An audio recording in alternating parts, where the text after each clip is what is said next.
And also ನಿಮ್ಮ area of expertise ಅಥವಾ ನೀವು ಏನೇನೆಲ್ಲ ಮಾಡ್ತೀರಾ ಅಂತ ತಗೊಂಡಾಗ sir, can we talk about ಒಂದೊಂದು ಟ್ರಿವಿಯಾ ಅಥವಾ statistic about each thing and then dive deeper? For example piles, fissure, fistula, perianal abscess, constipation, colorectal cancer ಇದೆಲ್ಲ ತಗೊಂಡಾಗ ನಾನು ನೋಡಿದಂಥ ಕೆಲವ್ದೇನಂದ್ರೆ, ಫಾರ್ ಎಕ್ಸಾಂಪಲ್ ಪೈಲೋನೈಡಲ್ ಸೈನಸ್ ಅಂತ ಬಂದಾಗ ಇದನ್ನ ಜೀಪ್ ಡಿಸೀಸ್ ಅಂತ ಕರೀತಾರ. ಜೀಪ್ ಡ್ರೈವರ್ಸ್ ಡಿಸೀಸ್ ಅಂತ ಕರೀತಾರೆ. Jeep drivers disease. Okay okay. ಯಾಕೆಂತ ಹೇಳಿದ್ರೆ ವರ್ಲ್ಡ್ ವಾರ್ 2 ಅಲ್ಲಿ ಈ ಜೀಪ್ ಡ್ರೈವರ್ಸ್ ಇದ್ರಲ್ಲ, ಬಹಳ ದಿನ ನಡೀತಲ್ಲ ವರ್ಲ್ಡ್ ವಾರ್ 2. ಆ ಜೀಪ್ ಡ್ರೈವರ್ಸ್ ಜೀಪಲ್ಲಿ ಕೂತು ಪ್ರೊಲಾಂಗ್ ಸಿಟ್ಟಿಂಗ್ ಹೋಗಿ ಏನಾಗಿದೆ, ಈ ತಲೆಯಲ್ಲಿ ಕೂದಲಿರುತ್ತಲ್ಲ, ಹೆಣ್ಮಕ್ಳಿಗೂ ಅಷ್ಟೇ ಗಂಡು ಮಕ್ಳಿಗೂ ಅಷ್ಟೇ, ಇಲ್ಲಿಂದ ತಲೆ ಕೂದಲು ಯಾವಾಗೂ ಬೀಳ್ತಾ ಇರುತ್ತೆ. ನಾರ್ಮಲ್ ಹೇರ್ ಫಾಲ್ ಆಗ್ತಾ ಇರೋ ದಿನ ಹೇರ್ ಫಾಲ್ ಆದಾಗ ಆ ಬಟಕ್ಸ್ ಹತ್ರ ಕ್ಲೆಫ್ಟ್ ಇರುತ್ತಲ್ಲ, ಅಲ್ಲೂ ಕಲೆಕ್ಟ್ ಆಗುತ್ತೆ. ಅಲ್ಲಿ ಕಲೆಕ್ಟ್ ಆದಾಗ ಹೇರಿ ಬಾಡಿ ಇರುತ್ತಲ್ಲ, ಅವ್ರಿಗೆ ಆ ಕಲೆಕ್ಟ್ ಆಗಿದ್ದ ಹೇರು ಬಾಡಿ ಒಳಗೆ ಹೋಗುತ್ತೆ ಮೇಡಮ್. ಆ ಸ್ವೆಟ್ ಗ್ಲ್ಯಾಂಡ್ಸ್ ಇರುತ್ತಲ್ಲ, ಆ ಸಣ್ಣ ಹೋಲಿಂದ ಹೋಗುತ್ತೆ.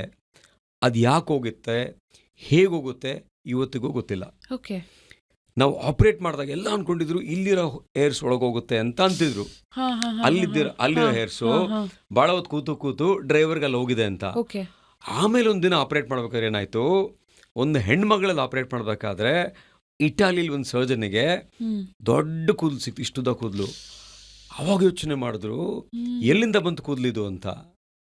ಈ ಜಾಗದ ಹೆಣ್ಮಕ್ಳಿಗೂ ಕೂದಲಿರಲ್ಲ, ಇದ್ರು ಸಣ್ಣದಿರುತ್ತೆ, ಇಷ್ಟುದ ಕೂದಲು ಹೋಗಿದೆ. ಆಮೇಲೆ ಮತ್ತೆ ಲೇಡಿನ ಕರೆಸ್ತಾರೆ. ಆ ಲೇಡಿ ಹೇರ್ಸ್, ತಲೆ ಹೇರ್ಸು ಮತ್ತು ಹೇರ್ಸ್ ಕಂಪೇರ್ ಮಾಡಿದಾಗ ಅದು ಇಲ್ಲಿಂದ ಬಿದ್ದು ಕೂದಲಾಗಿರುತ್ತೆ. ಸೊ ಹಾಗಾಗಿ ಇದು ಜೀಪ್ ಡ್ರೈವರ್ಸ್ ಡಿಸೀಸ್ ಅಂತ ಯಾಕೆ ಕರಿತಿದ್ರು ಅಂದರೆ, ಆ ಜೀಪ್ ಡ್ರೈವರ್ಸ್ಗೆ ವರ್ಲ್ಡ್ ವಾರ್ 2 ನಲ್ಲಿ ತುಂಬ ಬಂದಿತ್ತು. ಎರಡನೇದು ಪೈಲೋನಿಡಲ್ ಸೈನಸ್ ಅಂತ ಕರೀತಾರಲ್ಲ, ಆ ಹಿಂಭಾಗ ಆ ಕ್ಲೆಫ್ಟ್ ಇರುತ್ತಲ್ವಾ, ಆ ಪೈಲೋ ಅಂದರೆ ಹೇರ್ಸ್ ಅಂತ, ಸೈನಸ್ ಅಂದರೆ ಡಿಸ್ಚಾರ್ಜ್ ಅಂತ. ಸೊ ಆ ಒಳಗೆ ಡೀಪಲ್ಲಿ ಹೇರ್ಸ್ ಎಲ್ಲ ಕಲೆಕ್ಟ್ ಆಗಿ ಅದು ಇನ್ಫೆಕ್ಟ್ ಆಗಿ ಅದು ಆಪ್ಸಸ್ ಆಗಿ ಅದು ಓಪನ್ ಆದಾಗ ಅದು ಪೈಲೋನಿಡಲ್ ಸೈನಸ್ ಅಂತ. ಕೆಲವರಿಗೆ ಈ ಪೈಲೋನಿಡಲ್ ಸೈನಸ್ಸು ಬೋನ್ ತನಕ ಹೋಗಿರುತ್ತೆ. ಹಿಂದೆ ಸ್ಪೈನ್ ಇರುತ್ತಲ್ಲ, ಬೋನ್ ತನಕ ಹೋಗಿರುತ್ತೆ. 1% ಈ ಪೈಲೋನಿಡಲ್ ಸೈನಸ್ಸು TB ಸಹ ಆಗಿರ್ಬೋದು.